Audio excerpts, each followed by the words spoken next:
Live and watching postseason hope rocket through the hands and legs of a keeper. It's the Vocal Minority Podcast. Are those squids? I could go for some calamari. Oh yeah. Grilled? Do you want grilled or do you want battered? Yes. Good answer. All right. Well, hello and welcome to this week's episode of the Vocal Minority Podcast, the podcast that can't believe they asked about tassels instead of fringe on the survey. Honestly. Crazy. I disappointed. On this week's show, we look at a slowly imploding TFC, talk about the KMPL playoff race, celebrate the Canadian XNT, get happy about TFC II, that's right, and more. And now to this week's panel. Happy-ish that one of his teams is doing well. Say hello to Mark Hinckley. I mean, it really depends on how we're going to cast that net, but I know that's why the question mark. You know what? Honestly, if that team in question, which I suspect is what you're talking about, it is, chose to lose the rest of the season and get relegated, I say I'm okay with it because they did two things that I wasn't expecting to do at all this season. That was beat teams I hate. So well done, guys. There we go. From TorontoFC.com/tilde_TFC2 !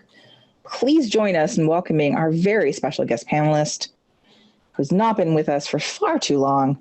Gentleman James Grossi. Yay. Wow. Hello. Yeah, it has been way too long. The hamstrings are feeling fit as a fiddle, so I think I'm good to engage. Oh, it must be that ham strong bracelet you have.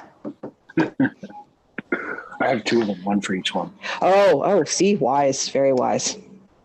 Our two resident Brits are just too sad to podcast today, so I gave them the day off. They might be back next week. We'll see. As for me, the first X game against LA just about broke me. I'm not sure I will ever do that again. I am your host, Kristin Knowles, and now to our show. All right, well, first up is, as per usual, what's been going on, and we are going to start off with TFC and the not-so-great week that they had. So, let's go to the X homestand, and everyone gets to have some fun. And yeah, there was some nice videos of the players doing fun things. And then there were the games themselves. And they did not go as planned. So the Wednesday night match, the return of Vanny, the return of Victor Vasquez, the return of Raheem Edwards, secret agent Raheem Edwards, and not the return of either Eric Zavaleta or Marky Delgado, because neither of them were there. It was one of those matches. Both of the matches during the X were going to be, heavily underscored with extra emotion, extra meaning, not just because Toronto is fighting for its playoff life, as is LA, not just because Montreal is having one of the best seasons of its existence, if not its best season, so on and so forth. There was a lot to play for on a variety of levels. And you certainly saw that in both matches. There was definitely an intensity.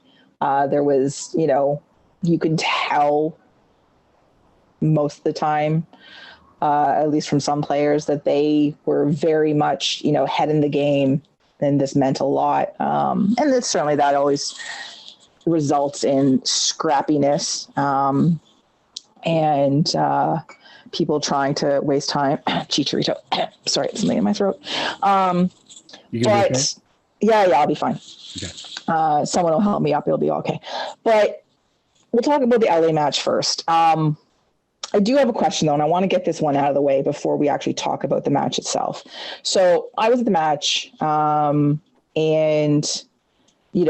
lovely evening, thoroughly enjoyable time until, the 89th minute.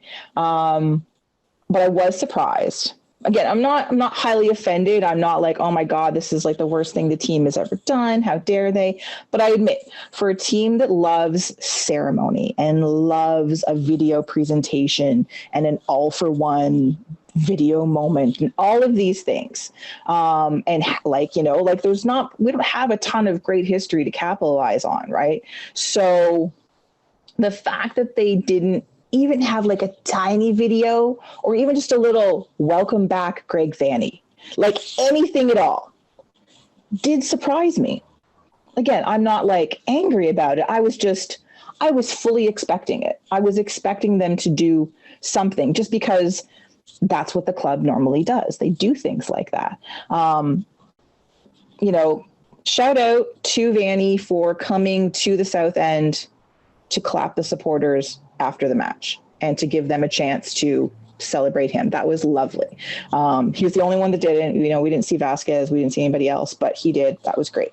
But do you think, like, were TFC, like we talked about this last week, and with James, obviously you weren't here. Do you think, were TFC wrong not to honor Vanney, or were you surprised that they didn't?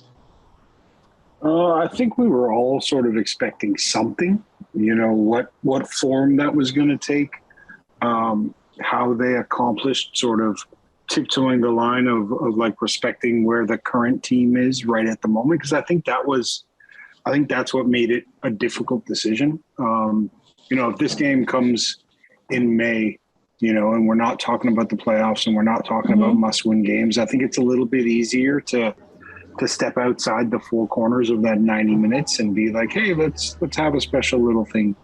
But I'm on the whole, I'm cool with it. As you said, you know, it's really important that you celebrate your history. And so when somebody comes back to the club who played such a massive role in the success of the recent history, then it's important to acknowledge that. And I think, you know, there's so many things that are going through my mind in terms of how this sort of played out the way that it did. I would love to know, and I'm sure it's something we'll be talking about, you know, as the season wraps up, of sort of how those decisions were made and stuff like that. I'm, you know, just based on my interactions with Greg over the years that he was here in Toronto, I don't know that he would have wanted that big video board celebration. It would have felt a little bit,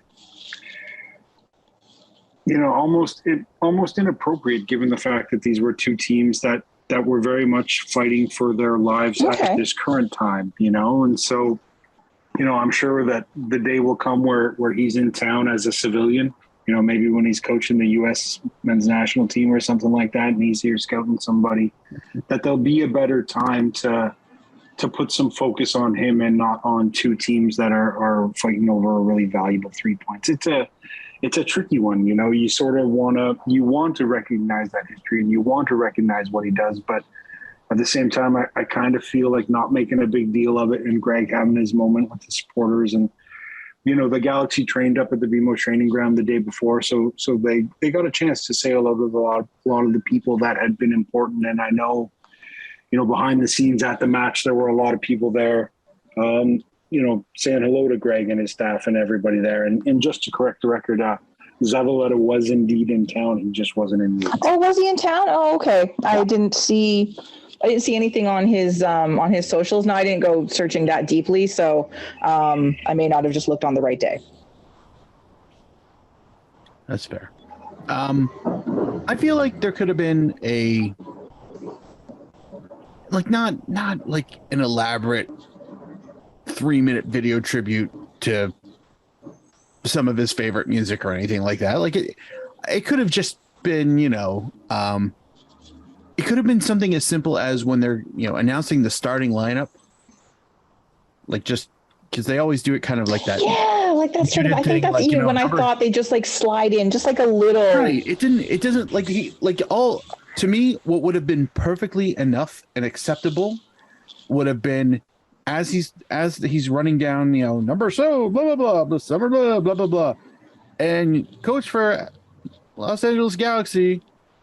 You know, and then throw, like, right there, he can ramp up, you know, TFC championship winning coach, Greg Vanney. Like, just really, like, give it the wrestling heave-ho and just kind of stir up the crowd, like, oh, yeah, don't forget.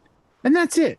No graphic, no lap of honor, no framed photo, none of that shit. We can do that another time when he announces his retirement from the game completely.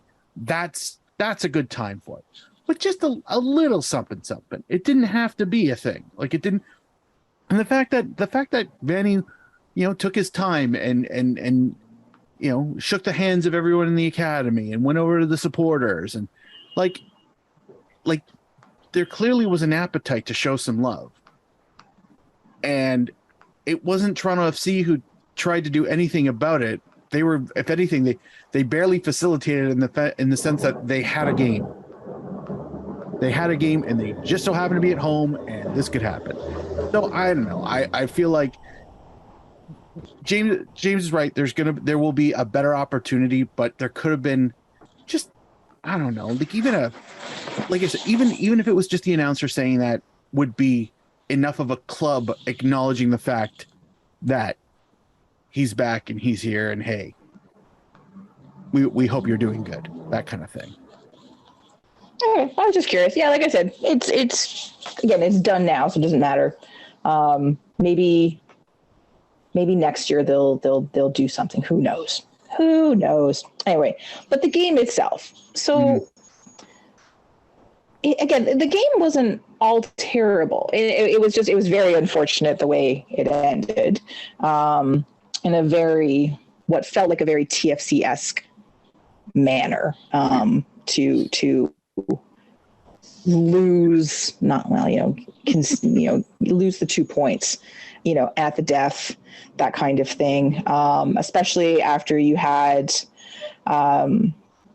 Bernadeschi again, on a tear, doing lovely things, but to have, Jimenez get his first goal in forever, that was massive. And the team has been actively trying to get him a goal. It's been a concentrated group effort, certainly by Bernadeschi. You can see it whenever they're on the pitch together. The man is like, Jesus, Jesus, over here.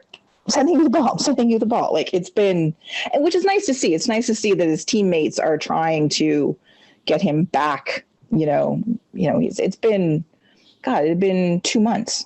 2 months since he scored a goal. It's crazy. Wow. So there was definitely, some strong play. Richie being Richie, secret agent Raheem helping this former side out, which was hilarious. And again, a little bit scrappy, some silly fouls, blah, blah, blah. Luckily, actually, that not much came from the silly fouls. So that was actually a very good thing. The ref certainly kept his cards in his pocket for much of the match. So I thought that was really interesting. But, there was times when I think stuff could have happened and didn't. So I thought that was, I guess a positive thing. But I didn't leave that match thinking, we're boned now. I was like, okay, there was some good things on display in that. There was some good play there. At least one of those goals was just well, there's absolutely nothing you can do against that. You just look at it and applaud the opposition player for being talented and be annoyed.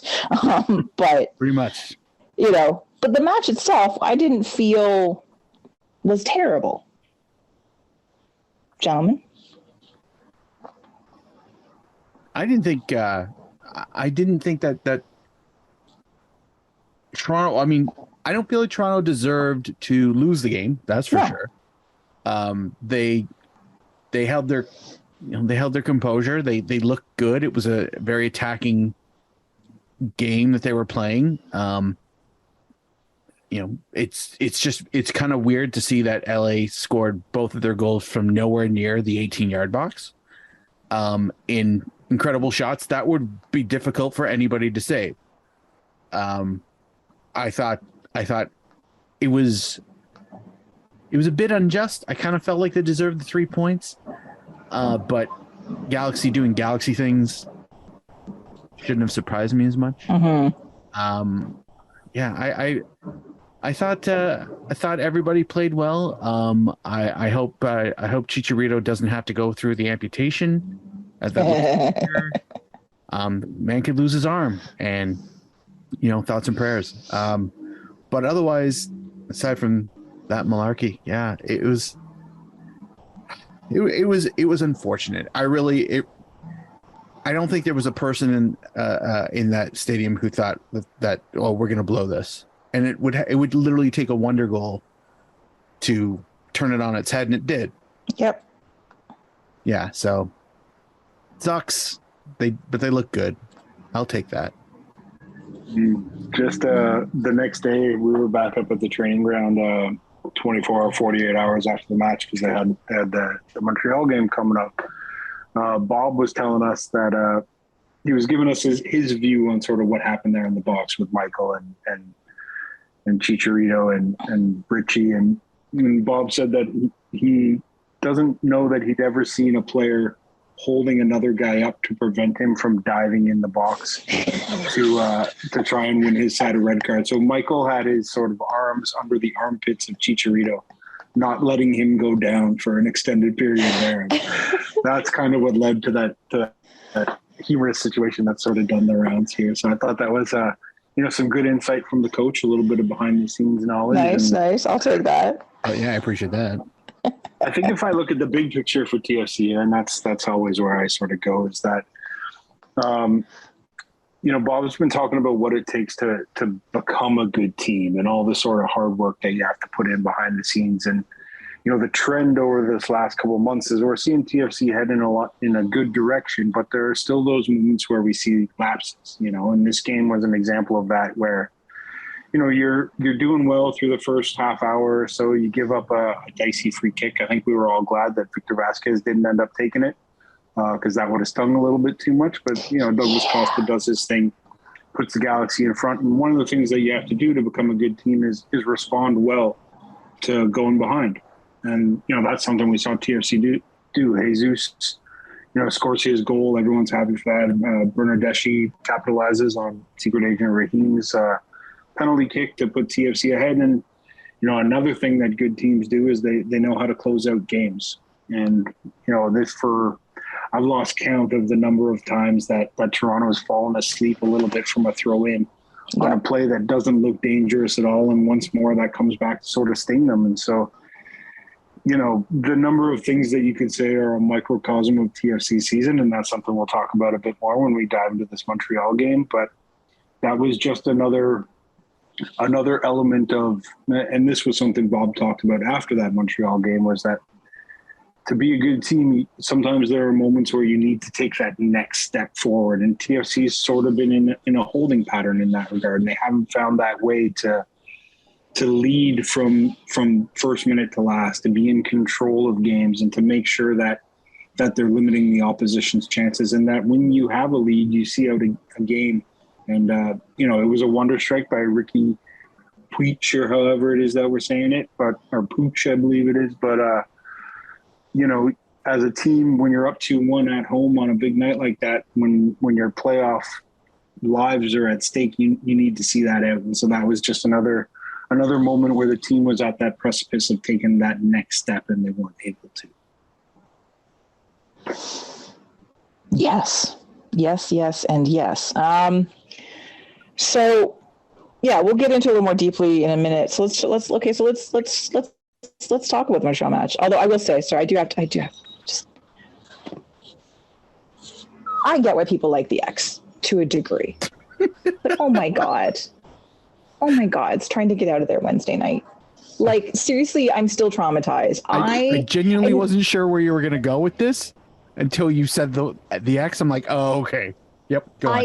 I just, it's, there were so many people. And I wasn't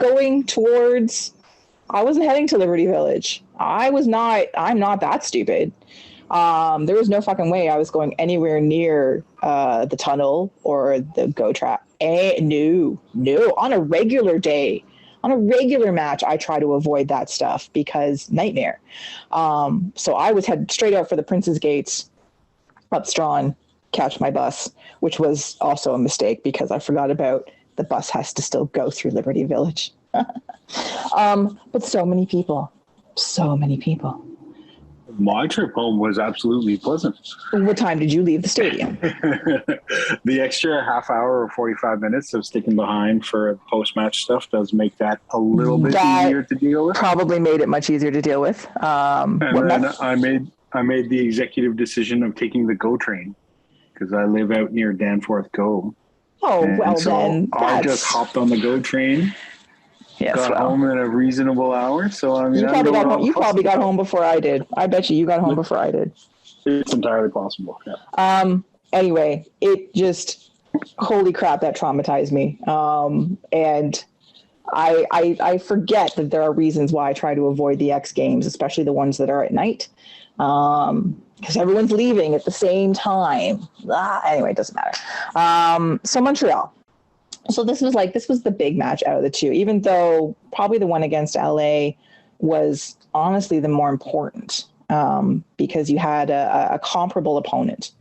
And people can talk about who Montreal has been taking their points from this season, but regardless of all of that, they have been solidly up near the top of the Eastern Conference. They have one of the best road records in the East in the league. Only I think the energy drinks are better. They have looked good. Like it pains me. It pains me to say all these nice things about Montreal. It is annoying. I was at my friend's house watching this match because I did not go because Wednesday traumatized me.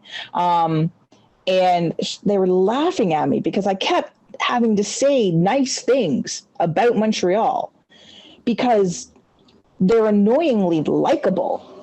There's so many players on that team that I enjoy on variety of levels, not just the Canadian players, obviously Kai Kamara, but I like Wilfred Nancy.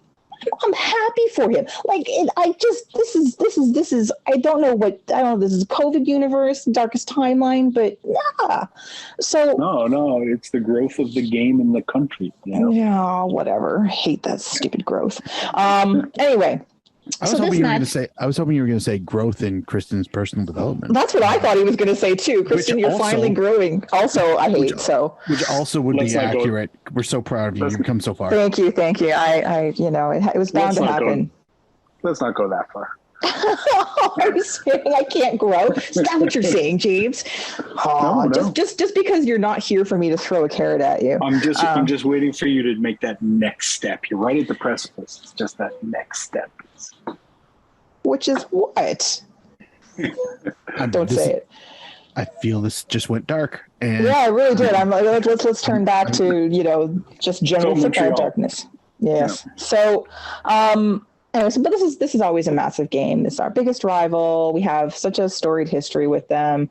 Games are always fraught with something, even when there's nothing on the line. And in this case, obviously, there was, and you could see that from the get-go. Very early, penalty, amazing. And then beautiful goal, whatever, nice goal from Insigne. Up 2-0, dream start. Again, it's a lovely day. Everyone's happy. It was a pretty full stadium. I still think Wednesday night's match had more people. It was the last long weekend of the summer, so on and so forth. Things are looking good. Things are looking exciting for about 15 minutes. And then very, very quickly, the wheels started to come off and the defensive breakdowns and the midfield issues. Oh, the midfield. And again, there's a lot of players playing in that midfield that I like. It's just, anyway. So Kamal Miller, damn you, Kamal Miller, a nice goal. And then Mahalovic, I don't care about him. He's annoying. And then before the half, okay, so it's 2-2. All right, we just have to get out of the half. Without another goal. Oh no, it's Kai Kamara, who's been trying to score a goal for like 10 minutes and has come close every single time. It's been obnoxious. It's Kai, but still. And it just kept getting worse and worse and worse. And you could see how disjointed they were getting, how that Toronto was just like were really chasing the game at this point. And that second goal, actually, I think the Mihalovic goal kind of was like, I think that sucked it out of them, because after that, it was all Montreal. It was just, waves of Montreal, basically. And even like some really good individual efforts, and you know what? It's funny. I was about to talk about Criscito, who I love, absolutely adore him, and what a signing he's been. He was, to me, he was off his game. That was the least impressive I've seen him, and he still played well. He still had a good match, but it was just. Yeah, I don't know. And then it just, like I said, it just kept getting worse. Second half, TFC completely incapable of responding, of adjusting. Like they could not figure anything out. And it was frustrating to see the even with like the subs did almost nothing. I don't know. I find myself really bemused by this match in general. Like, again, Montreal, very good side, very well coached side. That was very clear. Like Bob Bradley got out coached on Sunday. But to see how easily they lost focus and lost cohesion, I think is that thing that keeps cropping up over and over. And yes, you've had a lot of changes, a lot of turnover in this side. And this year, I consider this year to be like a write-off year anyway. So as long as development continues to happen, I'm good with it. I'm good with them missing the playoffs. Because I want the young players to continue to develop. I want the Italian players to continue to form bonds with the younger players, but I want the midfield back. I have no idea what's happening with it because everybody is injured or something. And the younger players, while improving, are having a lot heaped on their shoulders. And if anyone dare says another bad word about Jaden Nelson, I will challenge them to a duel. She's got weapons, people. I do. And it's not the carrots. Carrots. Not the carrots. No, it's not just carrots. No. Anyway, sorry, I realize I just babbled on for like 10 minutes here. But thoughts, gentlemen? I think you're right. It was a strange one, but I think that thing that you couldn't quite put your finger on was the difference that confidence and momentum and that trust in themselves and each other bring to a team that's found some success. Like seeing Criscito get unnerved a little bit by what was going on, and Bernardeschi was as uncomfortable as he'd been out there, and same with Insigne and everybody else. It's that goes back to what I was saying before about becoming a good team. There comes a point where when Montreal went down 2-0, they didn't hang their heads. They didn't think the game was over. They weren't haunted by, a long season of disappointment the way that TFC has been at times. And this is something that we've seen over the past couple of years. This isn't even just this year. That's the difference between a good team and a not as good team in this league. Last year, I remember asking Javi Perez, what if he could put a percentage difference between, the teams at the top of the table and the teams at the bottom of the table? Because in this pro game, there's not a lot of difference between a team that's excelling and a team that isn't. Like, look at New England this season. Look at the number of times that a defending champion hasn't been able to find that same mojo that got them through. Look at Columbus as well. There's something special that happens inside a team when you've had those 15, 20, 25 games together where things are going well and you know that you can handle a situation versus a team that, has had, TFC was on a pretty good roll. They've had a pretty good run this past little while. I was digging up some stats and, in the last 9 games, TFC's taken 16 of 27 points, right? Exactly. Which is a little bit under 2 points per game. It's 1.78. Montreal's points per game on the season is 1.79. So those little factors of being comfortable with each other, knowing that this is something you're capable of, that's what sees a team through the long marathon that is the season. And I think that's what we saw on Saturday when TFC couldn't handle Montreal's response to their good start, whereas Montreal could handle TFC's opener. And I alluded to this earlier, but we saw all those same frailties that have plagued TFC this year come to the front and come all at the same time. The Kamal Miller goal that you mentioned was the second phase of a corner kick, something that TFC has been absolutely dreadful at dealing with this year. Good Lord. Mihailovic's goal and Kamara's goal were a combination of, some poor defending, and you got to close down Mihailovic when a guy is in that sort of position. And you can't let Kamara win that ball. If you have to punt it out of the stadium, that's what you do. And poor goalkeeping. Alex is a good MLS keeper, as much as people like to pin the blame on him right now. But there are times when he can do better on certain shots, and I'm sure he is the first one to raise his hand and say that he could have done better on both of those goals. And then, the fourth goal was just horrible transition control. Montreal just carved through TFC like they were butter, and you knew what Montreal were going to do watching the game from up in the press box. You knew what Montreal were going to try and do, and they just imposed themselves on TFC in that moment, and TFC were powerless to stop it. And, those are all issues that have been something that Toronto has been aware about all season, that have caused draws and losses earlier in the season. And it was just something that a team that is confident in itself can deal with those things and can see those things coming and can handle them. And a team that is still finding that in themselves will have days where they can't. And this was a day where they just couldn't deal with it.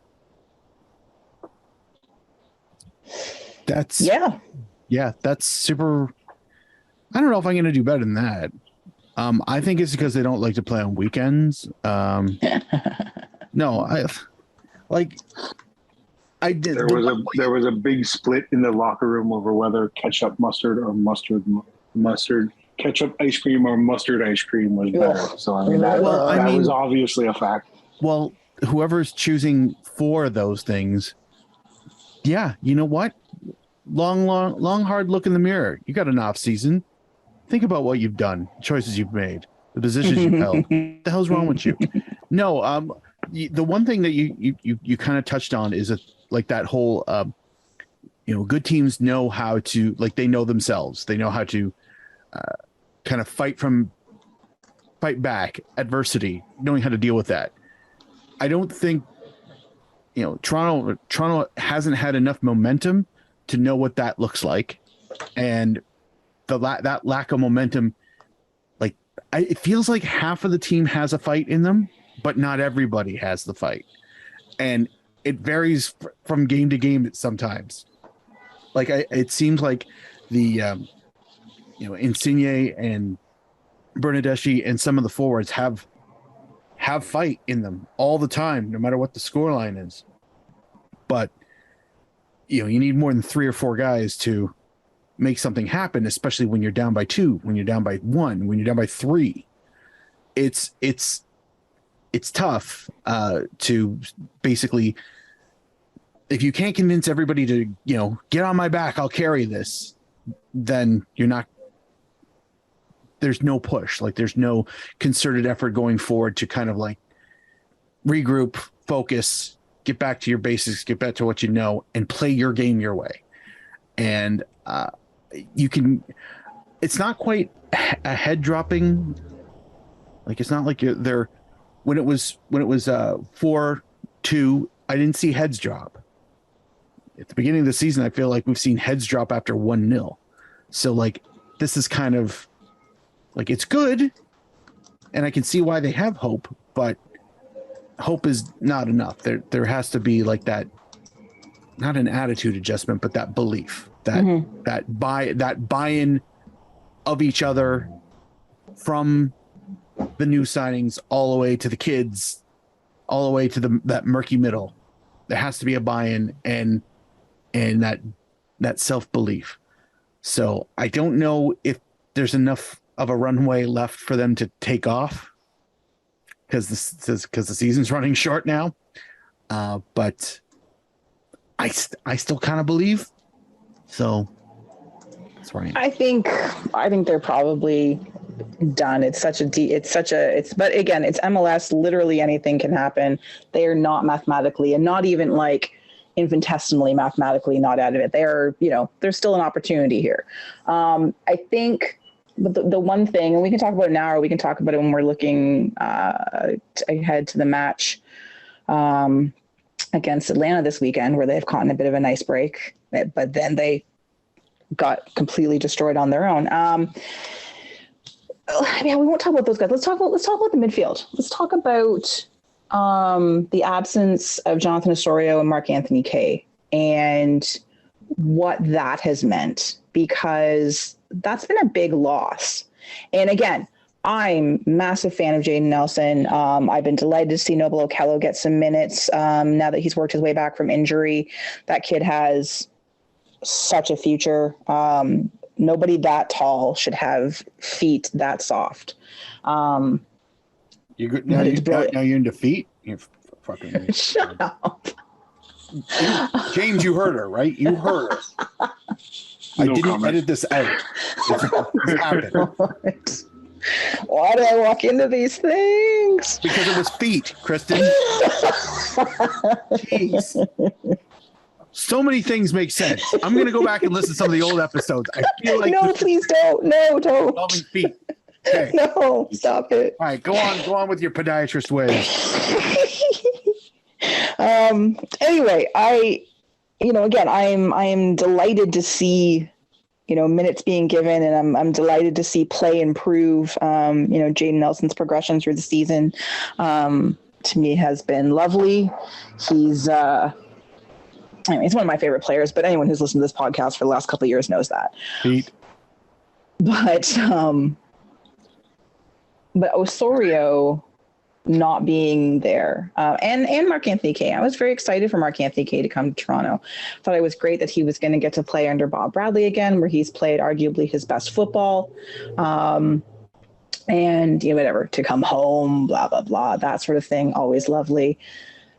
But having both of them missing has definitely, I think, slowed the progress of this team. And you certain matches where you're just like, if only. And yeah, certainly, if you're a good team, but if you're a team that needs like those levels of transition in your squad, where you have like these young players that are just coming along, just learning their positions, you have your vets, but like not your older vets, you have like your medium level vets. And I put Osorio and Mark-Anthony Kaye in that. I'm not talking about ability. I'm talking about how long they've played.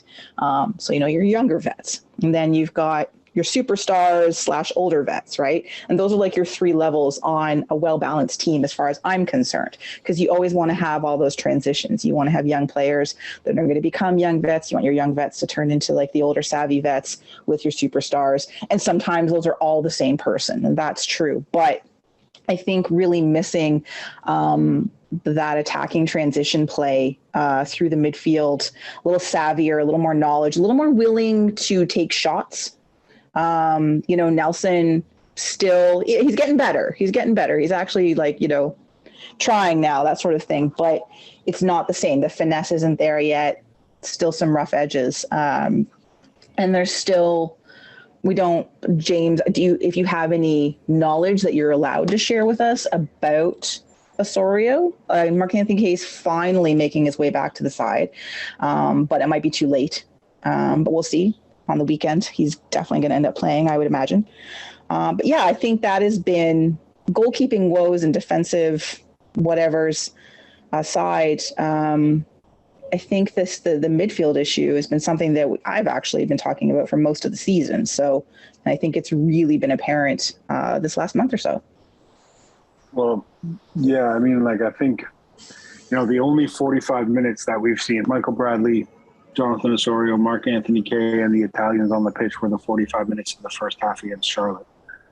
And in the first meeting at BMO Field, and that was, the half where TFC scored 4 goals and absolutely steamrolled them. And it was sort of a glimpse of what was possible with all the additions that the club had made to the team. Like the fact that that's the only 45 minutes that all those guys have been on the pitch together definitely puts it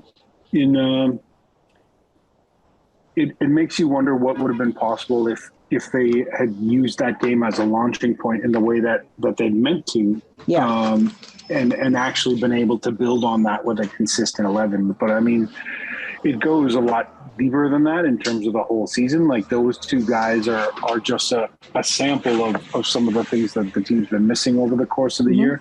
Definitely. And to your question about what we don't know a lot. TFC's sort of evolved into this lower body, upper body injury report thing. And Bob Bradley's pretty tight-lipped when it comes to giving away, too much information. It sounds like Mark is back. He was, he came on in the second half on the weekend against Montreal.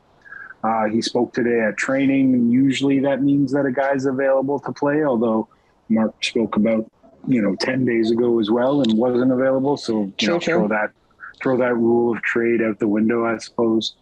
And also we're just sort of waiting until he feels better. That's sort of pretty much all the club has been willing to say, is that he hasn't been feeling like himself, and you have to take that into account when a guy's going to go out there and exert himself for 90 minutes. And so we're sort of in the dark in terms of what exactly the problem is, and you just sort of have to hope that whatever's troubling him comes around quickly and he gets back out there, not just for TFC but for Canada with the World Cup coming up.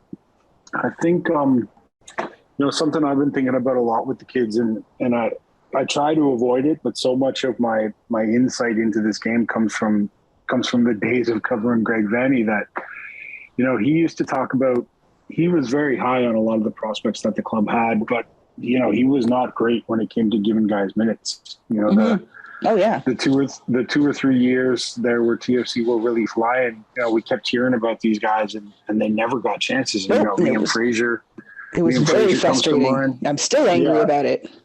I think the only guy who really broke through was Ralph Priso, and Ralph was just fantastic that season when he made his debut in September and sort of pushed the team into the playoffs. It didn't end quite the way that the club would have wanted, but now he's moved on to Colorado. But something that Greg would say was that for young players, you can't just throw 4 or 5 young players out there in the lineup and expect them to flourish. You have to have a team structure built around them that's aware of the way that you want to play and can sort of not carry the guy through the game, but sort of be where they're supposed to be to provide a framework, that sort of support structure out there on the pitch. And, a lot of the young guys this year, that hasn't been the case. This is still a team figuring themselves out. This is a team that's gone through a couple of tweaks in terms of the way that they play, where, they started out the year where,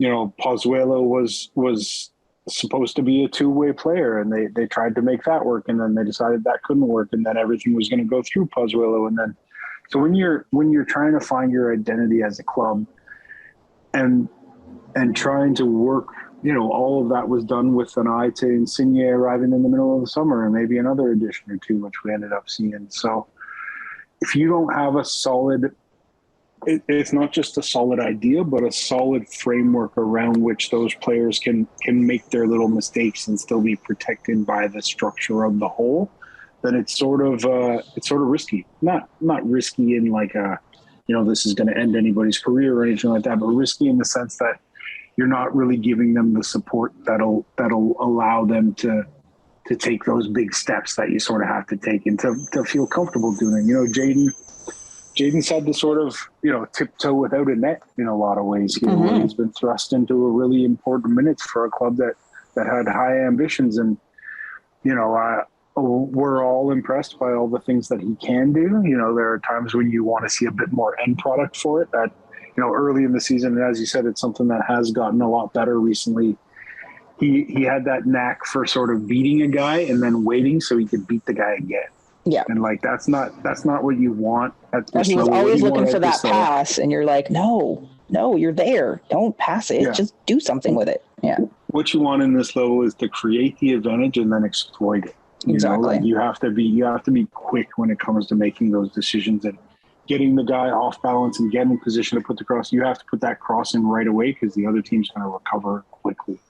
And so we've seen Jaden take big steps in that, but for a lot of this season, it wasn't quite the optimal situation for young players to sort of develop. And I'm a little bit lost on how we ended up talking about the young guys, but I'm still working on my sort of analogy to sum up the season. I don't think it's over quite yet. I've learned from being around this team for the last couple of years that, you know, you don't count them out until they're mathematically out. And they're certainly not going to be approaching it like that. And then even when they are mathematically out, it becomes about next season, and it becomes about laying that foundation and continuing the work they've been doing and finding ways to take that next step that Bob wants them to take. And so, you know, maybe now is not exactly the time to get into exactly what happened this season, but I'm sure there's lots of time for that. There's at least 4 more games. All right. I'm sure when the season's over, I'll have my analogy done. It's somewhere between, you know, sled dogs not quite pulling in the same direction, but that implies a bit more of a split vision, which I don't think is the problem. And I'm trying to build a sturdy rope from multiple threads that hasn't quite come together. I'm still working on it. So okay, all right. You continue to work on that. We'll make sure to pencil you in for the end of the season. Well, let's move on. Let's move on from TFC. Let's move on to some other more, or at least we'll talk about TFC II a little bit later. But let's talk about CanPL for a few minutes. And what can you say about Winnipeg, other than hello? Gray mice. The gray mice, our favorite mice. How can you? So am I hearing this correctly? Kristin now has a 4th favorite CanPL team. How many do you have? A lot. But well, they've done the thing that I said they wouldn't do, that we all said they wouldn't do, and that is played themselves into a playoff position. They're in 4th, and showing gotten a little bit of help. As we said, but yeah. Of course they have. But 3 weeks ago, would you have said this was something that was likely to happen? No, not at all. No. It looked like we were set with the 4 teams bound for the playoffs. There was still a little question maybe where the 4 teams would land, but like that was our top 4. You know, Winnipeg living in that 5th spot kind of on their own, which was nice. It was like, oh, look, a team on the rise. How delightful, and happy that it's Winnipeg. If it can't be Edmonton, then I'm glad that it's Winnipeg. 5 teams. I thought it. You wanted them gone. Don't you start that again. The other 2 aren't here to help you. You stop it. Confused. Well, if you haven't figured this shit out after all these years, I don't know what to tell you. Well, you know, you got to stay still if I'm supposed to hit the target. Okay. Dodge and weave. Mm-hmm. So you've got Winnipeg now in 4th. Pacific just not being able to figure this half of the season out, and which is distressing for me, obviously. But you've got this really interesting sort of like switching. Now we have a top 5 instead of just a top 4, and another, like the top anything. Literally, almost anything can happen right now, considering where everybody's landed. There's 5 points in between 5th and 1st, and only in both Pacific and Aquaman and the Handies both have the proverbial game in hand, which, you know, doesn't seem to work as well as everyone thinks it does. But, you know, Pacific can't keep a goal out of their net to save their lives. And Hamilton, I don't know, we're just getting beat up by the bad luck sticks. Like, I don't know. Ugh. But it's really interesting. Like, it's good. It's good for the league, but it's also, I didn't expect any of this. I mean, it's definitely, I mean, it's good for the league for sure. I mean, as much as my bias wants to see Hamilton rise back and claim their rightful throne as the kings of this league, dominating forever and ever. Salary cap be damned. I I also feel like, yeah, once Kristin has covered love for all 8 teams, she can always claim championship. Nope. There's at least one that I will never. And you know it. Okay, yeah, well, they could change themselves to the Cheese FC or something like that, or Carrots FC, and you'll love it. Oh, Carrots. Yeah, see, but there's already an orange team. Anyway, my point is that, like, I'm from an outsider looking in, that this has become super interesting. The fact that the team that had 3 games in hand and was sitting in second place and looking to, likely, if the trends were showing what they were going to do, romp all their way to the top of the table once they made up those 3 games and have a comfortable lead, are now not doing that because they gifted Winnipeg 6 whole points. I still can't believe that happened. They looked mediocre. They looked bad.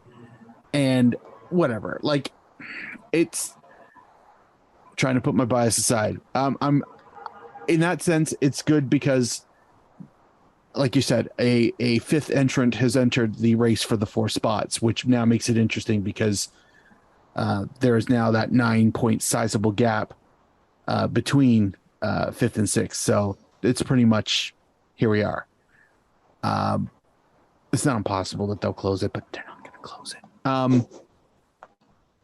Yeah, it's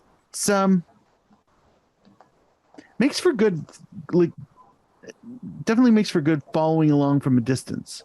Mm-hmm. And it's also kind of nice to see, you know, well, I mean, it's weird seeing Ottawa in first place, not for any particular reason they deserve to be there, but it's just, you guys were shit. No, you're not. Yep. So good for them. Like, I feel like this league, because of like the talent that's kind of out there, possibly untapped, I feel there's, and I've said this before, that there's enough. I feel like there's enough talent in Canada that you could probably add another 3 to 6 teams in this league, and they would not be the bottom 3 to 6 teams. Like, they would instantly go into the mix. So for Ottawa to find the right combination to put it together and do this, and no disrespect to their coaching, no disrespect to the players that they've brought in, but yeah, like, I mean, I do like to see a change. I like to see other teams Hamilton's going to beat to win the championship. So it's kind of nice. Yeah, I think, you know, the first 2 years were Forge and Cavalry's years in this league. They were clearly the class of the league, and, you know, then last year we get Pacific sort of upsetting the 2 of them to earn their first crown, and now this year, you know, throughout the season, it's been pretty clear that Ottawa is going to be in that tussle, and so for Valor to look like they were done and dusted, and to make it a 5-horse race heading into this last month or so of the season it's what you want in a league. You know, this league is all about, you know, giving young Canadians a chance and helping guys, you know, take that next step in their professional career. And the best way to do that is to have as many teams as possible competing. And so you want that ferocious competition. You want to see, like, I want to see all 8 teams being involved. I would love that. It'd be hilarious. No, and you know, York and Halifax aren't that far off. I think FC Edmonton's something that you know, they've performed admirably this season given the situation that they find themselves in. But, you know, to have at least 5 teams heading into the last month when it looked like we were done and it was decided is going to be really interesting. And now, you know, not only do we have this race to sort of see who's going to be left out, we have the overall race of those 5 teams are separated by 5 points. So, I mean, there's going to be a lot of jockeying for position, and how that plays out heading into the playoffs is going to be, you know, pretty fascinating to watch. I do feel a little bit for Pacific. We were, you know, heading into the season, the question was sort of how does James Merriman sort of pick up where Paul Mudukal left off, and then losing players, and then losing owners, and then. Well, I think you know, you can't replace the league's leading goal scorer when he leaves in the middle of the season. That was, you know, you have to tip your cap to him in terms of, you know, take into account the player's wishes and his personal situation, and finding a way to make that happen for him.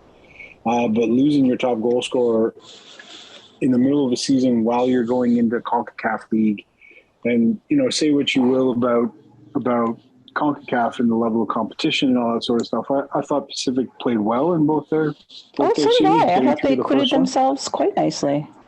But the thing for me is that they don't have the depth that Forge did when Forge was doing that. And so those 4 extra games with the travel, as well as, picking up injuries to key guys and discipline, like Christian Jack tweeted out something about Manny Aparicio's role in the team and the difference that he makes in terms of the points that they collect per game when he's available. And he's picked up 2 red cards this year, and with the CPL's sort of ridiculous suspension rules, that means he's been out for a ton of games. I know.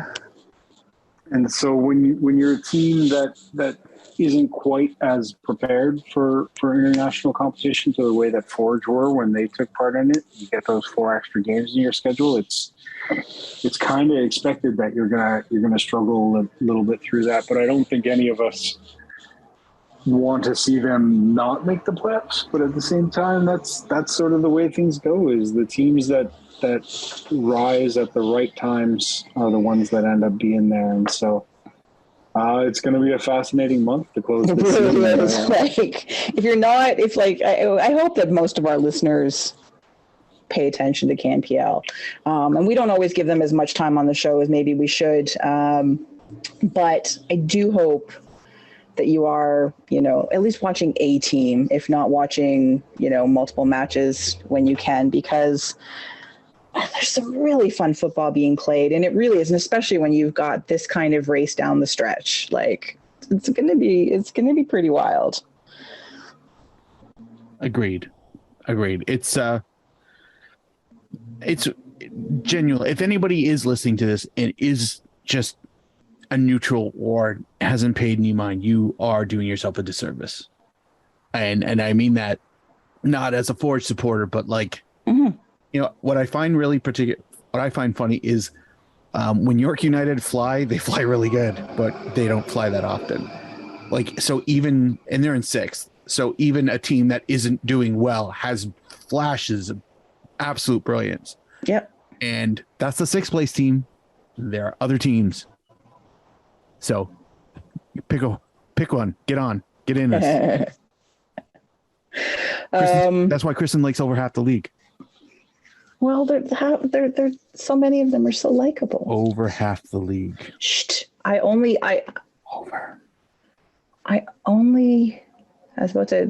have jerseys for 3. Over half the league? No. Not yet? I have no. I don't even have scarves for half the league. I have a Pacific scarf. I probably have a Hamilton scarf. No, I'm sure I do. Don't know how you don't. I know, I'm pretty sure I do.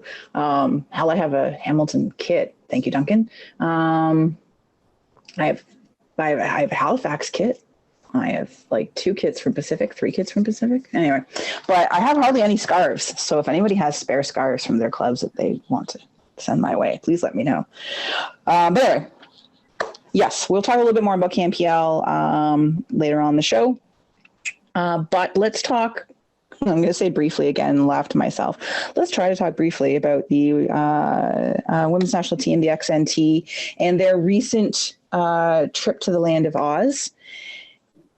And what a successful one it was, which honestly was a bit of a surprise. I did not expect them to win both matches. I certainly did not expect Adriana Leon to be the sole goal scorer. I'm laughing because that's right. I forgot that. She's the absolute fucking menace. Beast. Oh my god! Menace. Like, I missed the Friday night match. I admit, I fell asleep. I completely crashed out that night. But I got up Tuesday morning very early, and I was on the V's account, tweeting the match, and I said something to this effect. It has been the resurgence of Adriana Leon these past few months has been so lovely, because she had really fallen down the ladder, the pecking order of the players that were going to be, like your go-to players, not just because of her injury, but she's also had injury issues the last 2-3 years. But, it seemed like she'd either lost a step or lost her confidence. And whether, Priestman sees something different in her than Herdman did, or Kenneth did, whatever. It's hard to say, but she is flourishing right now, and it is really quite something. It is very different. I am no longer concerned when she starts consistently, and I would have been a year ago. I would have been like, isn't there somebody else that can start for Adriana? Like, I like her, but this now, like this focus in her game, this tenacity, and obviously this wonderful nose for goal. But it's been really something to witness. But anyways, even with all of that, like the XNT went into these matches missing multiple players. Ashley Lawrence, Kadisha Buchanan, Deanne Rose, Jade Riviere. Who else am I missing? There's at least just 2 others. God, who else didn't go? Anyway, more players. They due to injury. There was a couple personal situations, mostly due to injury. Hopefully nothing major from the sounds of it. But they were missing a huge chunk of the veterans. So Priestman called in, a number of young players who, either have not had a lot of time with the senior team or have recently been brought back into the fold. Oh, and then people got injured during the tournament. So Surayeka, who I was so happy to see, and I continue to be so happy to see as part of the squad, she got injured. Quinn, they got injured, even though they did come into the match on Tuesday, but then they got a knock in that match. I'm hoping they're okay because they have NWSL stuff to do, and plus, other national team duties leading into a World Cup next year. Someone else, not Grosso, but was it someone else got injured in that match? Anyway, it was just like, there was like, okay, can people stop getting injured during the matches? That would be great. But the first match, and I've seen the highlights and seen some clips and stuff, like Kaylin Sheridan, who has, and again, her issues with her game were on display during the second match when Australia, sort of adjusted their game plan. But the first match, like, she stood on her head, and I just love those 2 saves against Sam Kerr, which is not an easy thing to do because Sam Kerr is like lights out talented. She's so scary. Love watching her. Only I prefer it when it's not against a team that I like. But to see that performance was wonderful. And then on the second match, you saw like some poor distribution choices, a couple giveaways, like just some lapses in concentration or some evidence that Kaylin Sheridan is not that old. She's still really a very young keeper, but she's insanely talented. She's got such a career ahead of her. So that was, in a weird way, like, what's the whole point of games like this, right? Is that they're learning opportunities for the players. And like we were talking about before we started recording, like, this was the first opportunity for the squad to all travel together to Australia, see what that feels like, for one thing, to travel that distance, to try to adjust your mindset, adjust your body. They got to see the new stadium in Sydney, which is fantastic looking. I know a couple of the women from the Matilda Active Support, we were talking to. One of them lives like right nearby, and she was just like, actually, I think she actually helped work on it. She was just like, it's so amazing. Like, it's nice when you see people who are that excited about a stadium design. She's just like, it's so amazing. So something for them to sort of get a little sneak peek of going into the World Cup next year. They're one of the first teams to have played in that stadium. and on that surface. And so they'll have, albeit almost a year apart, but they'll still have, a sense of it.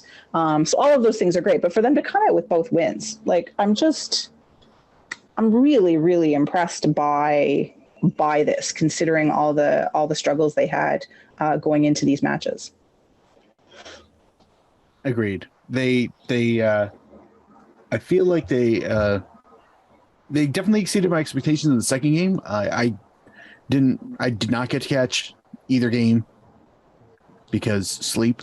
Mm-hmm. But I made sure I watched the highlight packages, and Australia was fired the fuck up for that second game. Oh my God, it was scary. It was like I felt like if this was a two-legged tie, they were playing the away game. Australia was playing the away game, down the street. And then the home game was the second game. And they were all over, like, so many shots, so many saves. And for somehow Canada to absolutely leave that game, just outright pilfer that. It's a shame there weren't points on the line, because my God, they would deserve them. It was like just crazy. And that stadium looks gorgeous. Mm-hmm. I don't envy the Australians often, but their passion for building stadia, glorious. Well, they love their sports down there, so it's important to have. It's important to have stadiums that represent the passion of the people around the place. I guess for me, at the surface level, it's a pair of good wins over a tough opponent. It's a chance for young players to get some minutes and to dip their toes into the national team pool.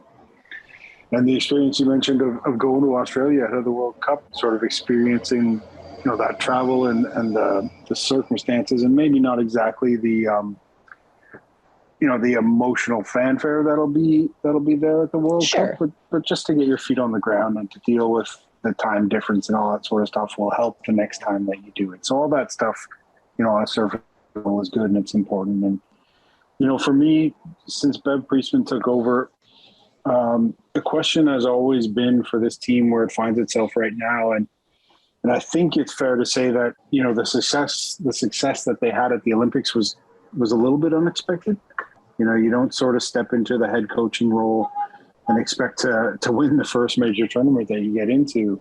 The question for me for this team right now was sort of how you go from the generation that brought so many good memories and had such success to the next generation, and how you sort of manage to keep the team moving forward while navigating that generational, gap. Because, I think it's fair to say that there are a lot of players that we're seeing their final days. Kristin Sinclair can probably play until she's 50, but I don't know that she's going to want to. And eventually that day will come where Canada doesn't have that in their back pocket. And so the task for Priestman here is to take all of the good that's happened over the last decade and somehow funnel that into what's coming next. And, that's always the challenge for the coach. It's the same for Bob Bradley at TFC right now, is how do you progress? And so, the question for me coming out of that Olympic victory was always who's going to step up and become the replacements, whose names are going to be the names that we put up there with Sinclair and Schmidt and Quinn and everybody else who's been such a massive part of this team. And, we're seeing some signs of that. There's a lot of really good young players that have stepped on, Kadisha and Ashley Lawrence. Julia Grosso. Julia Grosso, her sub on in the second half of the second game, immediate impact. Like what a difference maker she was in that, as well as a couple others. But she was like, bam. Vanessa Giles has been a wonderful addition these past few years. Fleming, we all sort of knew back when she came on the scene that she was going to be a baller, and so I think it's interesting that you mentioned Adriana Leon, because she was one that was supposed to be that next generation and sort of lost her way on that path again. And, without, having spoken to her and knowing what's going on, you have to credit the sort of move to England and getting that playing experience in that sort of football environment for some of the success that she's had going to West Ham and now finding herself at Manchester United. It seems like she was always a very intense character when you saw her out there on the pitch. Oh, yeah. It seems like it's refined now. Yeah, there's a bit more of a point to it, which is exactly. Exactly. Yeah, she just was kind of always like, a ball of energy that was just ricocheting off of everything. Now it's got more focus. Well, this goes back to our conversation about Jaden Nelson. It's sort of, it's so cheesy to say about players being forged in the fire of competition or whatever you want to call it. But that's what player development and what the evolution of a career is all about, is taking your skills and learning how to apply them in the way to be the most effective. Yeah. And so you take that over the whole team, and these wins over Australia are, nobody's going to be writing songs about them in the next few years, but these experiences are the sort of things that help you take those steps. And so, Bev had a pretty big job put in front of her, and the Olympic gold was nice, but they have their hopes set on the next victory, and that World Cup is coming up. That elusive World Cup. The one thing, and this I'd sort of forgotten this, and I do forget this because so much over the last year and a half with the pandemic, with how condensed football became, and how many matches and the Olympics, and it's it's recency bias, but I had forgotten the extremely short amount of time that Priestman has been in charge of this side. Like it's just over a year. Like, time has been weird. Time has been weird these last few years, to be fair. I guess it's coming up like a year and a half now, because she got put in charge.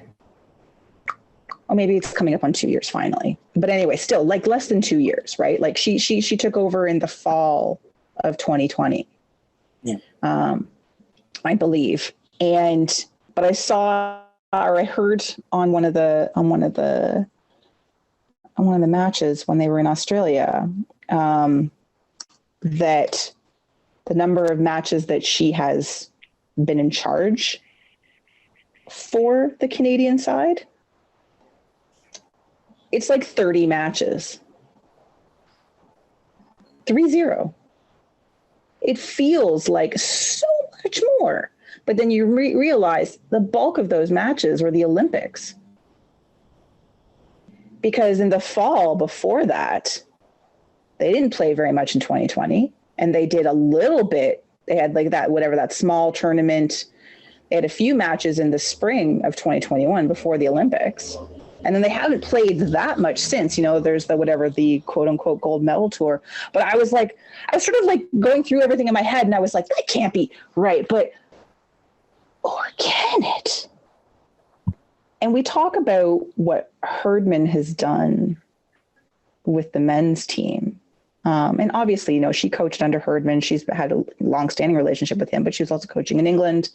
And for her to step in and do what she's done, I think, with this squad, and I've said this in the past, but I'm kind of constantly in awe of her abilities.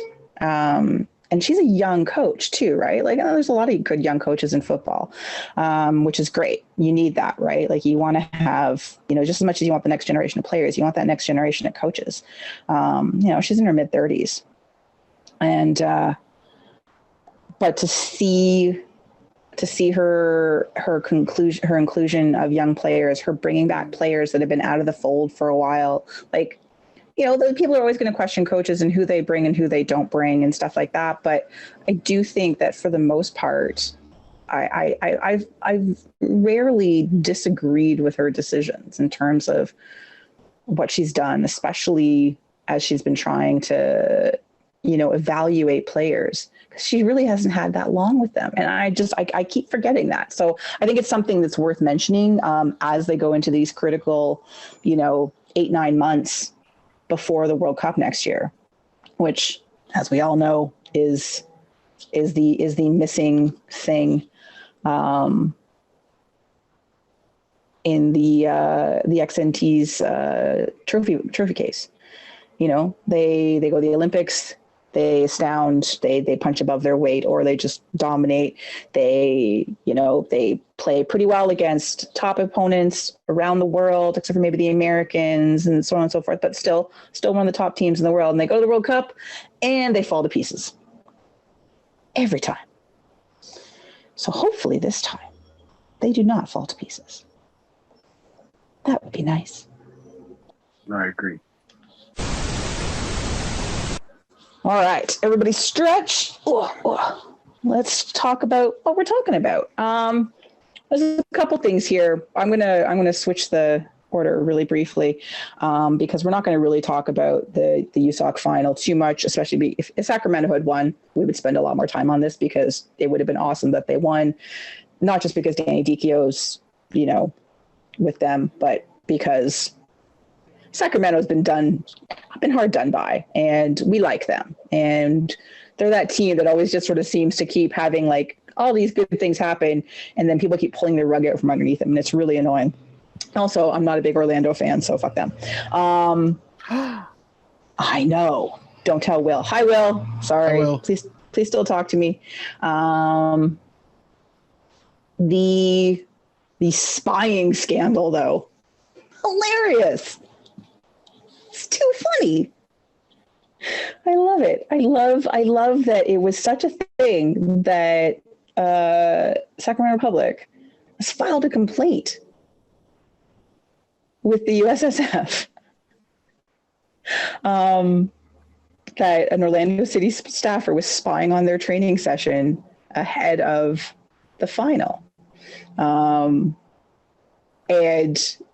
like that there's film of the incident, and all of these sort of crazy things. Now they were training in a park though, like it wasn't in a closed environment, but still, like I guess I don't know. They were trying to like block this guy's view, and they asked him to leave, and he wouldn't leave. I know the U.S. Open Cup is a big deal, and if someone was trying to like spy, I guess ahead of the Voyageurs Cup final, I would be offended too. So I don't know why I'm finding this so funny, but it's really interesting. And Orlando has been like, yeah, he's one of our staff, but he wasn't there to spy. Like, but he was there for like almost an hour. I don't know. Is he just not watching them at all? I always love a good spying scandal. We had the drone situation. Exactly, the drone stuff. I know. and my view is sort of like, if you're not cheating, you're not trying. There's an element of that. But I don't think we can overlook the fact that this was a pretty savvy bit of mind games. Like, there's no way that Orlando City couldn't get all of Sacramento's matches on tape, Yep. My microphone just died, so I'm going to have to go manual here for a second. So there's no way that that they couldn't scout them in the traditional means of scouting an opponent. And so, going to the lengths of having a guy there and causing a bit of fuss and putting that in the opponent's mind in the 24 hours before the game, like that's just next level. I don't want to say trolling, but it's next level sort of playing the mind games that are played around the sport at this sort of level. And so, I don't approve of it, but I kind of do, in the sense that like this is the sort of thing that gets everybody talking. And I don't think the U.S. Open Cup has gotten this much attention in a while. So that's I'm down. True. So yes, Sacramento did ultimately lose 3-0, but stay tuned for whatever. I'm sure there'll still be fallout because, they're still waiting for the USSF to decide whether or not the complaint is valid. But what we really want to talk about is TFC II and their rather fantastic season. And Jordan Perruzza scoring all the goals suddenly. I'm so glad he's having like a good run.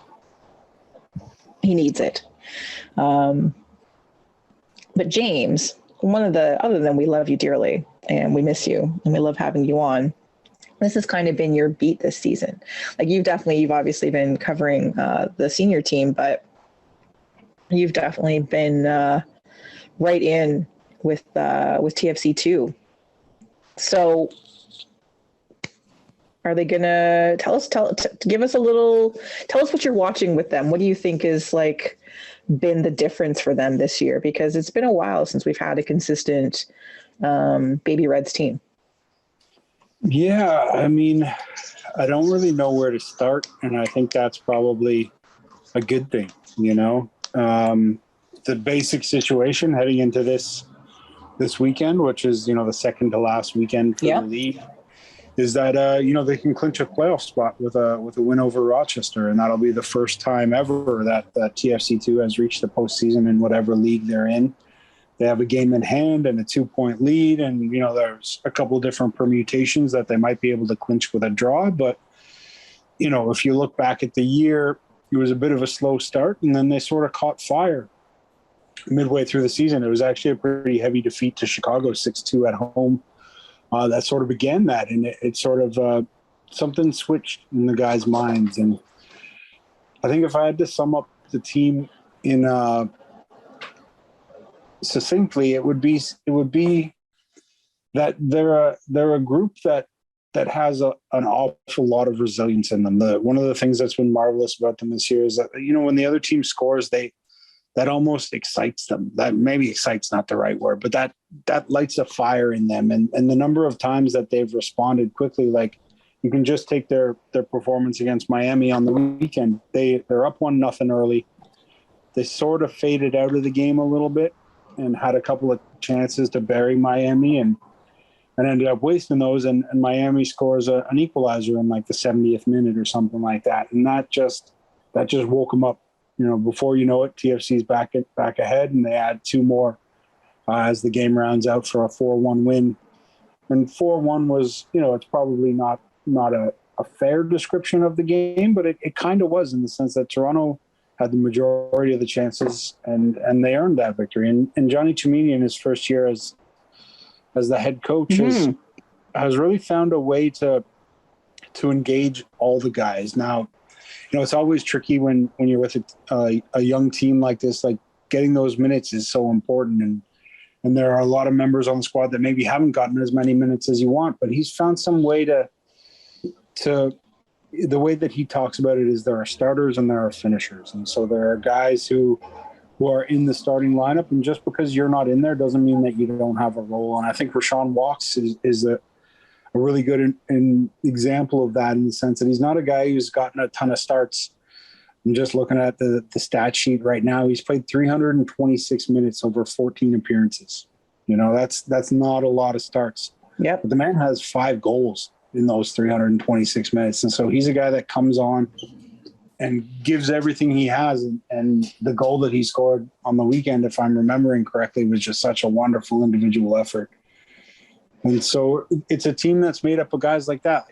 We can go through the list, and I think the first guy that I have to talk about is Kobe Franklin. And at the end of last season, where TFC II just missed out on making the playoffs, he and Luca Petrasso were the 2 guys that I thought were most ready to make the jump to the first team. And so I was a little bit surprised when Kosi Thompson got the nod ahead of him.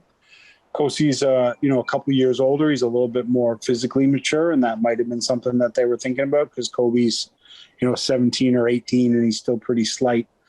He only has 1 goal and no assists this year, but that does not accurately portray just how important of a player he is. He's almost like a box-to-box midfielder from the fullback position, and the number of times that that you see him just driving forward and eating up a ton of ground and getting the team into the final third to make something happen has been one of the trademarks of the team. And on the other side of the field, you have Femi Antonoglu, who signed with the first team and does the same thing on that side. And he's been a little bit more directly involved. He's got 4 goals himself, 4 assists. Paul Rothrock, I always notice him when he's playing. He's been a lot of fun to watch. Femi or Paul? Paul. Well, Paul's just he's a bundle of energy. I mean, I've got a lot of time for the guy. He's a good talker, which is something that in my business you appreciate. And, he's one of those guys that you hate to say it, but if he had 2 or 3 more inches on him, he'd already be in MLS. Yeah, you kind of have to think he's a savvy finisher. He's smart about the game. He's constantly willing to learn, and he's constantly willing to look for ways to improve himself. And I could keep going through the list of guys here. Hugo Mbong's he's a bit of an interesting character to try and figure out. He's a really quiet guy. The one interview we did, it was pretty short and precise answers, and you look at him and he's such a big body, you expect him to be a really physical target man, but that's not really the kind of guy that he is. He's a real silky attacker. He's got more assists than he has goals, which is always something that makes you take a second look at a guy. I can keep going through the list. I'm leaving out a number of guys who have been super important, but one of the marked differences that I think Johnny Cimini's managed is one of the hurdles with the second team is you always have 2 goals. You're always trying to win for your own sake, in the sense that that's why you compete, but you're also trying to develop players. And exactly. And one of the things that you have to balance with that is accommodating the first team. And the second team is there to support the first team. And so when Jordan Perruzza needs minutes, when Caden Chung needs minutes, you have to put your guys find space. Yeah, you have to put your guys to the side and give them those minutes. And one of the tricky things in the past has been when guys come down, in quotation marks, they're not always super pleased about it.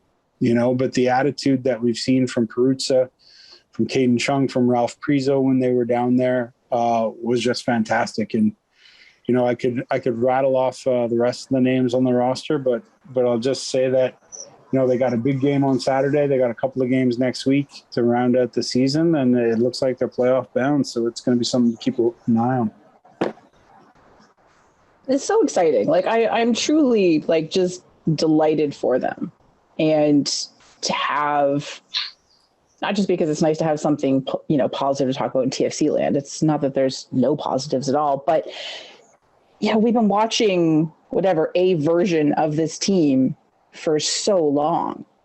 And as you see, it's so often it's just been treated as an ad hoc taxi squad, right? And rotate players in and out. And it was often treated as punishment. When TFC II used to play after the senior team, guys that either didn't get enough minutes or screwed up in the MLS match. Oh no, you're still playing. You're with the kids now, and you'd see them having to go play again. And they lose coaches, they get coaches, they lose heads of the academy. It's just,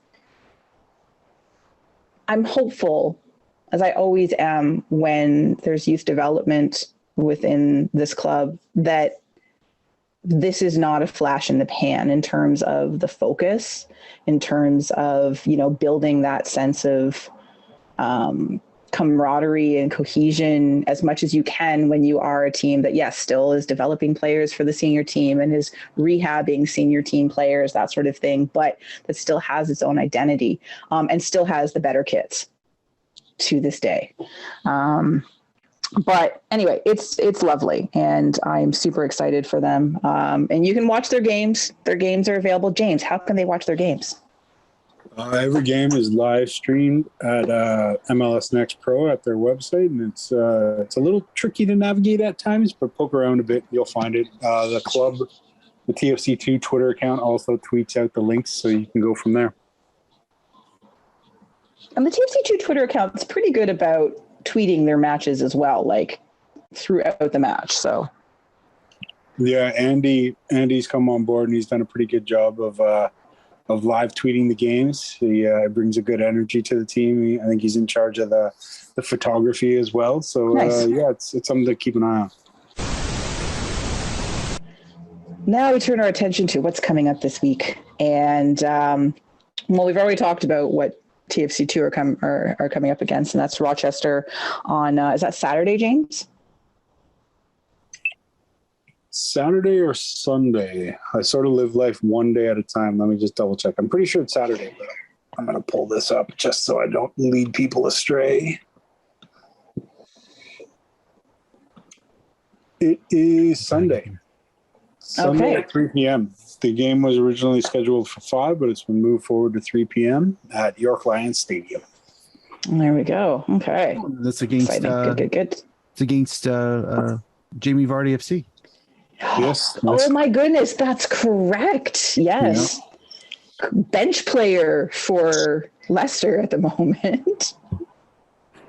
I don't know what's going on there. Drama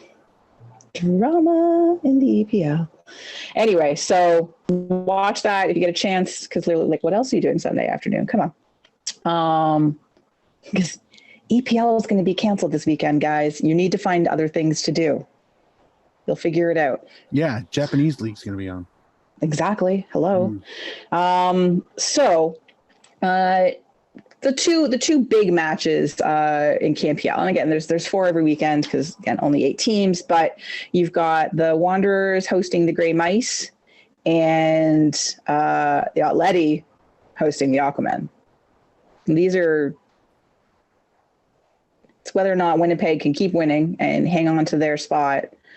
And if Pacific can still find, if they can find another gear, if they've had rest now, like they're hopefully by now they are rested, and maybe some players are, recovered from some knocks and things, and maybe they've had a little more cohesive training or something. But those are the 2 matches that I'm going to be keeping an eye on this weekend, just because I think they're the most interesting ones that are coming up for the 4 on the weekend. Although I think when did Forge are playing Saturday night? Saturday afternoon. Against the Horses. Against Cavalry. How can you overlook that classic fixture? Yeah, I mean, I'm Saturday afternoon. Okay, so I think the thing Hager's is Saturday afternoon at 2. So doing the catch-up thing. I think the thing you're looking forward to is how many times Escalante hits the ground. Now, if you are the type of person looking for a game to get into because you don't watch a lot of CanPL, make it a drinking game. That boy is more horizontal than he is vertical. I don't have that much beer in my fridge, and I have a lot of beer in my fridge.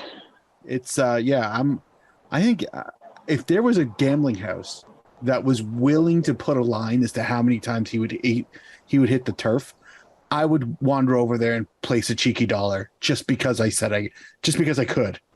And it would be over. The answer's always over. So, there's that game too. But these ones that you're watching are, they're games as well. Yeah. And then the Pacific Atleti match is Sunday afternoon. It does overlap slightly with TFC II, but you can manage 2 screens. It'll be fine. And so both of those matches, and yes, like Hamilton up against Calgary, like that's also a big deal. Like longstanding rivals. They're 2 and 3 right now. So anyway, this is the time when everything gets very exciting and fun, and there's all to play for. And anyway, try to watch a CanPL match this weekend. Again, there's no EPL, so you have time. You can sleep in a little bit. You don't have to get up and watch the 7 a.m. match. It's okay. Watch them have the matches this weekend. No, there's no fucking way. They'll cancel it. There's not a chance in hell. All right. TFC are heading to Atlanta this weekend. Oh, Atlanta, grr. Team we don't like very much. No. For lots of very good and valid reasons. Very good reasons. And they are okay this year. they've had their share of problems. This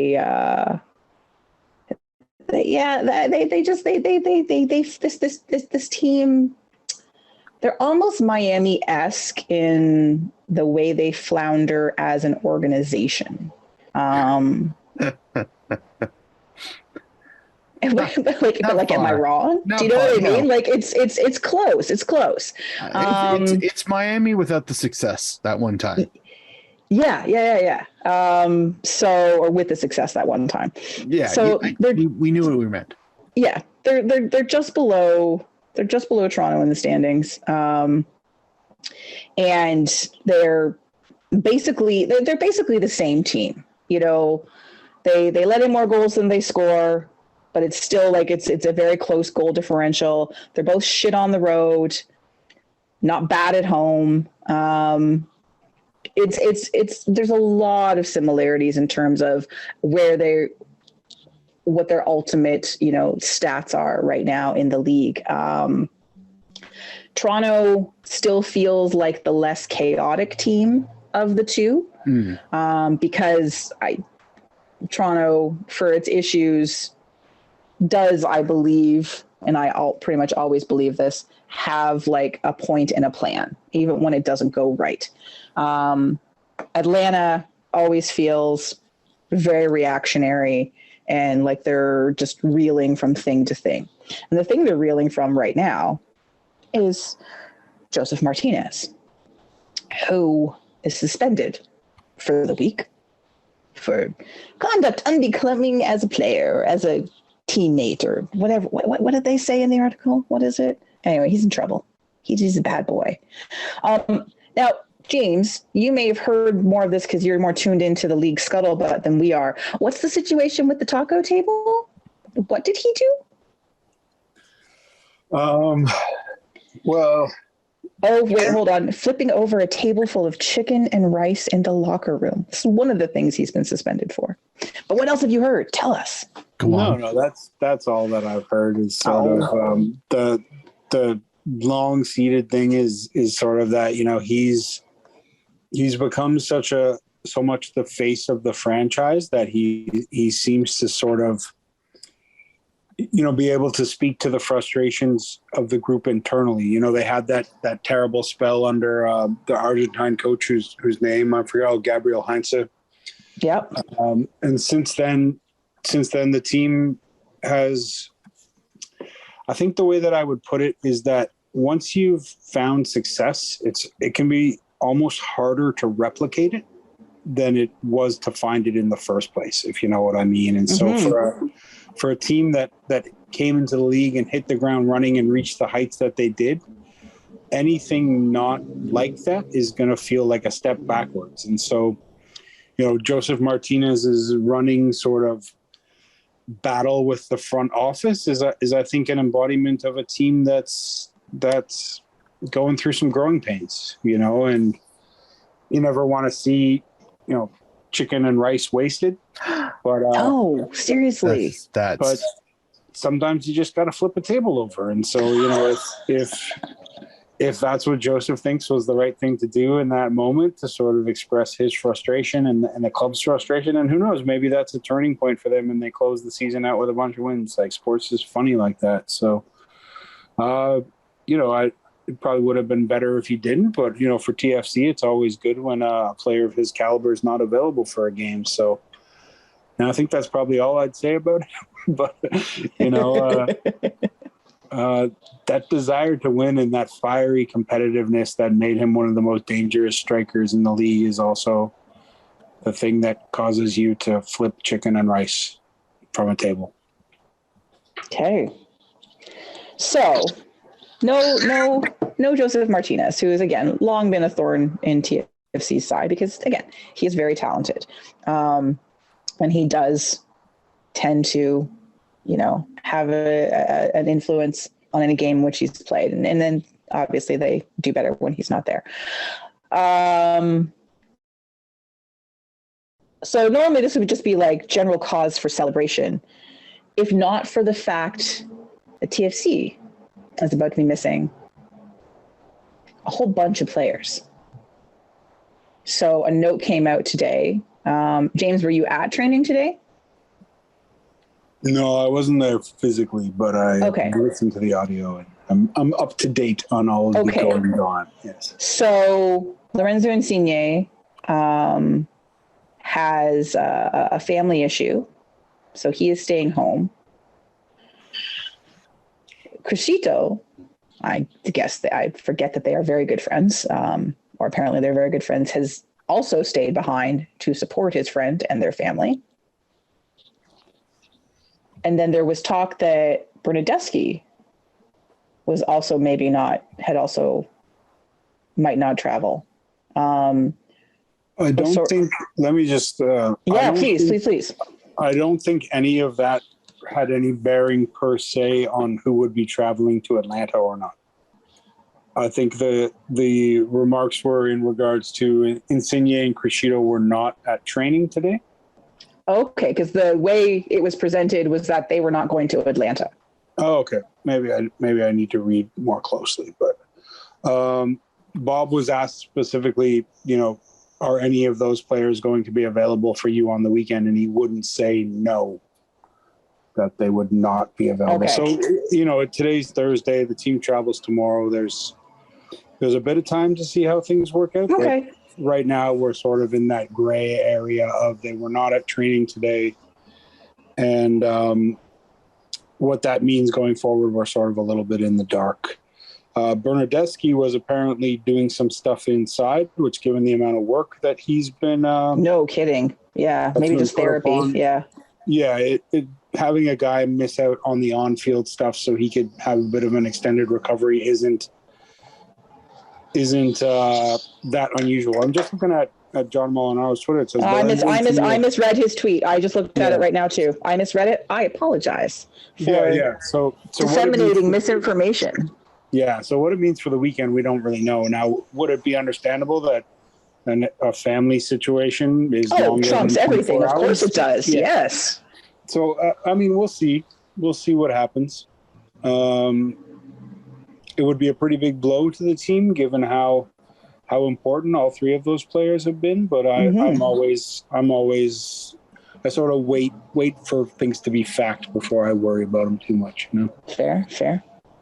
But we don't think that Osorio will be involved, right? I'd be surprised, but again, given sort of the lack of clarity around exactly what's going on, who knows? It sounds like the one thing that we can say is that, Marc-Anthony Kaye made his return against Montreal, so it seems like he's good to go. So that's the only thing I would confirm, Well, that is very good positive news as far as I'm concerned, because I think he has been sorely missed.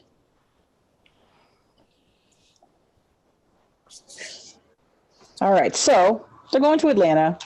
As we said, both teams not doing great this year.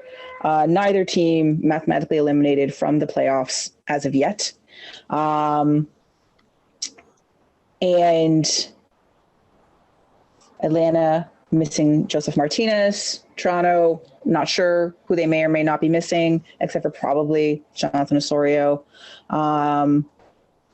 Before we do players to watch, etc., I do have a question that relates back to something that we talked about earlier on, and that is the goalkeeping situation with Toronto FC. Now, one of the reasons that Bono has been playing, it's not. Q had been playing decently. We all know that of the two keepers, obviously I'm a big fan of Quentin Westberg. I think he's the better keeper. He's the less athletic. I just think he's the better keeper. But he's injured. He cracked a rib, and you can't really be a goalkeeper with rib issues. So he is, however, healed from the looks of it. He was out. He was the substitute keeper for the last 2 matches. I watched him on Wednesday night take part in warm-ups and everything, very acrobatically and very actively. all seems to be well there. Do you think there is a chance that he starts in net this weekend? Oh, yeah. Of course there's a chance. I think that we probably would have seen Q, a couple of weeks ago if he had been ready to go, just because, without getting into the whole goalkeeping situation conversation as we wrap the show up here, I think one of the risks of having two number one goalkeepers is that you have no number one goalkeeper. Yep. Agreed. And the benefit of that is that you can kind of ride the hot hand. And I think that, Alex has had some struggles this year, and I think the natural response there would be to give your other number one goalkeeper a chance. So I wouldn't be shocked. Q's had some good times down at the Mercedes-Benz Stadium. So yes, also true. I wouldn't be surprised if that's a change that we see, but at the same time, I wouldn't chalk it up to any one goal allowed or anything like that. It's more of a bigger picture thing. And I'm looking at it more of a bigger picture thing. Like you said, I think had Q not gotten injured, he'd still be playing. I think because he's been out for a good spell. I think you'd sort of see. I think a coach. Or there would have been more of an opportunity for both of them to play because they had that compressed schedule for a while. So anyway, yeah, I think that's what I'm saying. Yeah. Yeah, I think there's a good opportunity, a good chance that we see him play this weekend. For whatever reason, I think. Anyway, and we'll talk about on another show the fact that TFC will be getting a new goalkeeper for next season. And I will be shocked if they don't. Bill Hamid. Oh, please. Please, oh, please. Q, I love you, but oh my God. All right. Player to watch for this one. Obviously not Joseph Martinez. Although, given my propensity for picking somebody that scores goals, Alistair Johnston. Are you fucking kidding me? Are you kidding me? That's insane. When he scored, I was like, yep, that makes sense. Assholes. I was just now. Why now? I know, honestly. So I should probably pick Joseph Martinez just because that way he can't do any harm. Let me see. Let me continue looking at the list. You guys go before me. Okay, so my legit answer is Thiago Almada. He's to me the bigger threat that isn't Martinez. Stupid creative player. Yeah, but also jerk. I want to shine a light on Dom Dwyer. I was waiting for that. Yeah. For those of you who are unaware, Dom Dwyer played for Toronto FC last year. You couldn't hear the air quotes there because it's suspect that he did. In 14 games last year, totaling 493 minutes, he had a staggering 0 goals. He's played 80% of those minutes and has 4 for Atlanta. So it's ridiculous. And only 1 start. That's the crazy part. He's got 1 start and 4 goals. He had 6 starts and no goals. So granted, last year's version of Toronto FC, much different. But it's still Dom Dwyer. And the fact that he's doing okay makes me sad inside. So yep. Thiago Almada, but Dom Dwyer. Yeah, I was going to mention our old friend Dom. He seems to have found his game a little bit more this year. I might still mention Joseph Martinez because, if you're flipping tables over behind the scenes, what are you going to do when you're up in one of the private boxes? But I think the one I'd have to go is Luis Araujo. He's a bundle of talent, and some of the things you see him attempt and pull off. It's always fun to watch a player like that, even if they're playing for the other team. And Quentin Westberg's a guy who loves the game more than anybody. And when we spoke to him about Luis, he was a guy that he'd been following from his time in Lille, and he enjoyed watching him. So I take that with a high recommendation. That's one of the interesting things, actually.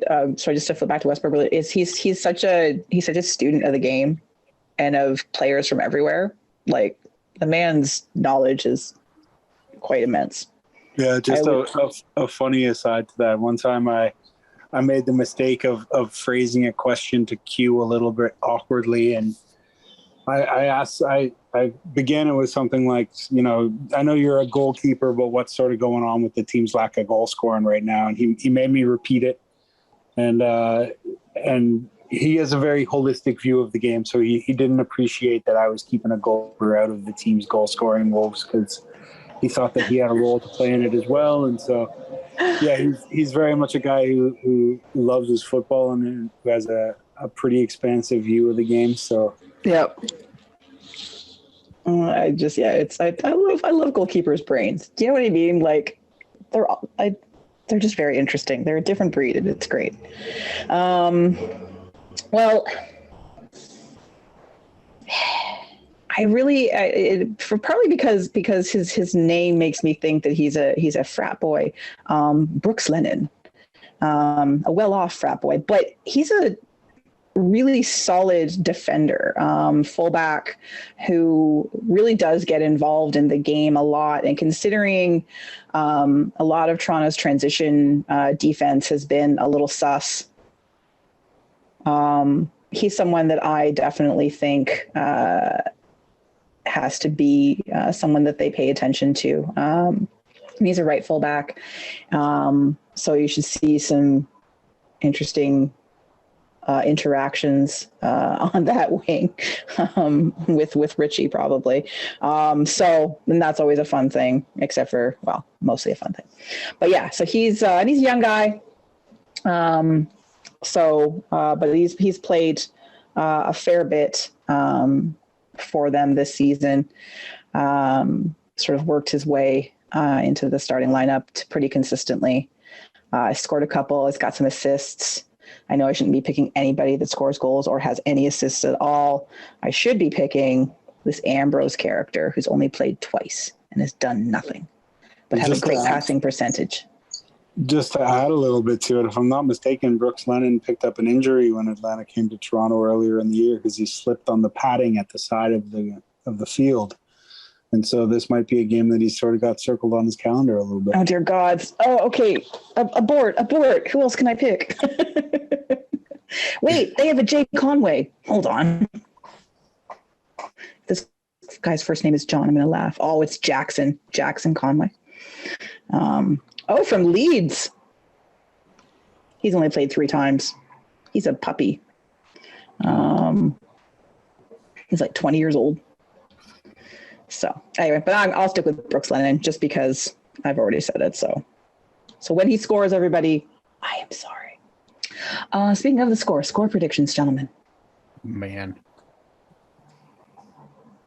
3-1 Toronto. They're gonna go absolutely bonkers and run roughshod and make their stupid little stadium that looks like a butthole silent.